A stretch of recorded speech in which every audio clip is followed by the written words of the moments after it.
Alléluia. Et Jésus. Souvent, lorsque on parle de l'œuvre de la croix, on parle de l'œuvre de la croix comme étant seulement un signe de l'amour de Dieu. Mais aujourd'hui, j'aimerais vous dire que l'œuvre de la croix n'est pas seulement un signe de l'amour de Dieu. C'est aussi un signe de la haine du péché. Pourquoi? Jésus n'a jamais péché. Il est venu devant Dieu comme un substitut. Dans l'Ancien Testament, qu'est-ce qu'on faisait? Lorsque Israël péchait, et le jour de la grande expiation, le souverain sacrificateur prenait un animal. Il imposait ses mains sur cet animal et il était considéré que tous les péchés du peuple entraient dans cet animal. Il prenait cet animal et cet animal était sacrifié ou cet animal était renvoyé au désert et on considérait que cet animal portait les péchés du peuple et le jugement qui tombait sur l'animal était considéré comme étant le jugement qui devait tomber sur le peuple.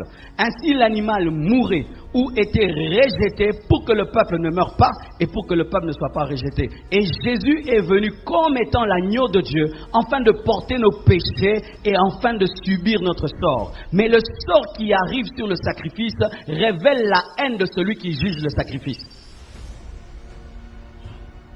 Vous avez compris? Je recommence. Je devais te cogner, amen, hein? Je devais te tabasser, te tuer parce que tu as fait du mal. Quelqu'un d'autre dit, pasteur, ne le tabasse pas, tabasse-moi à sa place. Et je tabasse cet homme jusqu'à le tuer. Ça veut dire quoi? Que si je t'avais, j'allais te faire quoi? Alléluia. Quand vous voyez l'œuvre de la croix, ça doit vous enseigner deux choses. Que Dieu vous a aimé, mais deux, que Dieu a une grande haine du péché parce que son propre fils a crié, Père, Père, pourquoi m'as-tu abandonné? Ça veut dire quoi? Si Dieu peut abandonner son fils pour les péchés des autres, qu'est-ce qu'il te fera pour ton propre péché? Quand tu vois l'œuvre de la croix, c'est comme si mon propre fils, tu vois, il échoue à l'école seulement avec 45%. Et puis je le frappe à mort. Alors ton fils, qu'est-ce que je lui ferai?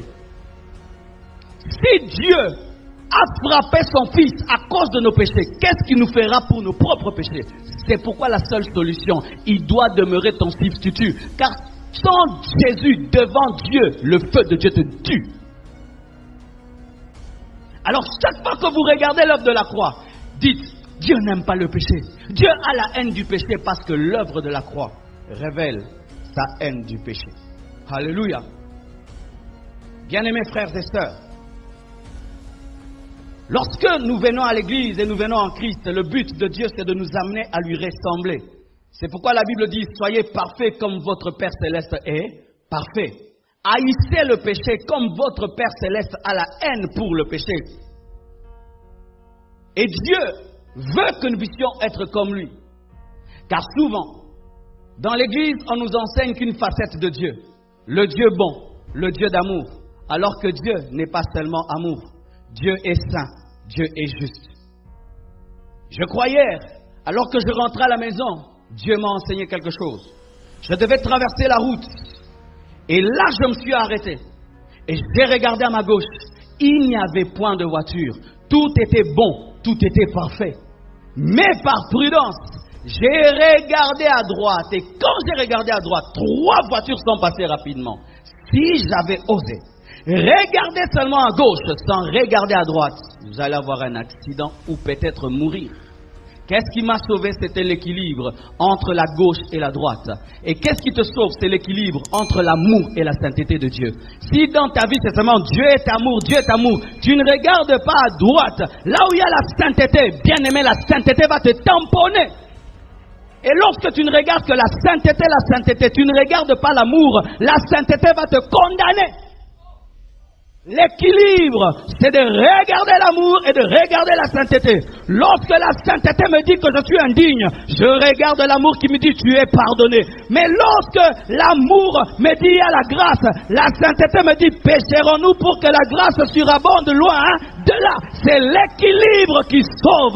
On reconnaît un bon chauffeur lorsqu'il regarde à gauche, à droite et puis il traverse. Et lorsque tu es un chrétien qui ne connaît qu'une dimension de Dieu, tu mourras, car c'est l'équilibre qui amène le salut.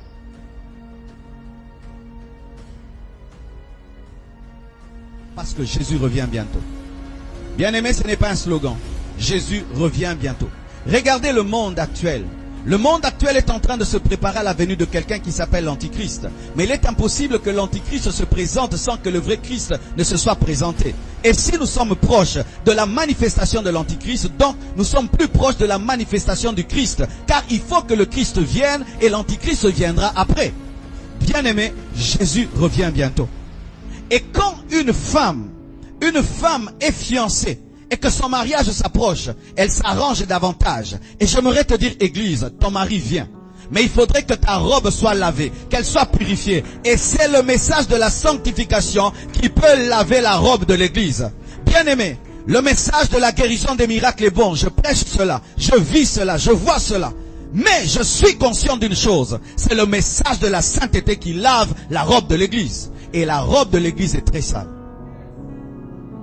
L'église est comme une femme qu'on va épouser demain, mais qui est vautrée dans la boue, vautrée dans la saleté, et qui dit quoi? Il m'a promis de m'épouser et il va m'épouser. Qui d'entre nous peut entrer dans une salle de noces avec sa femme et une robe sale? Aucun d'entre nous, humains que nous sommes. Tu vas dire à ta fiancée, va arranger ta robe. S'il faut attendre, j'attendrai. Mais nous pensons que l'enlèvement aura lieu malgré que nous vivons dans le péché. Si alors que je prêche maintenant, cette salle tombe, où est-ce que tu iras? Si cette salle tombait sur nous, où iras-tu? Où iras-tu? Il faut se poser de telles questions. Parce que nous sommes des mortels. Car certaines personnes disent aussi, mais Jésus-Christ ne revient pas encore, mais ta mort. Est-ce que tu peux déterminer le jour de ta mort? Vous n'avez pas le temps. Et tu n'as pas à dire, c'est un bon message. Je reviendrai demain et demain je veux me mettre en ordre. Tu n'as pas le temps parce que tu ne sais pas. Tu ne sais pas. Je ne connais pas le taux de mortalité en France, mais je sais que les Français meurent aussi et vous aussi. Bien-aimés frères et sœurs, la mort un jour va frapper à ta porte. Et si tu n'es pas en ordre avec Dieu, cette mort, au lieu de te conduire vers le paradis, va t'amener dans le feu.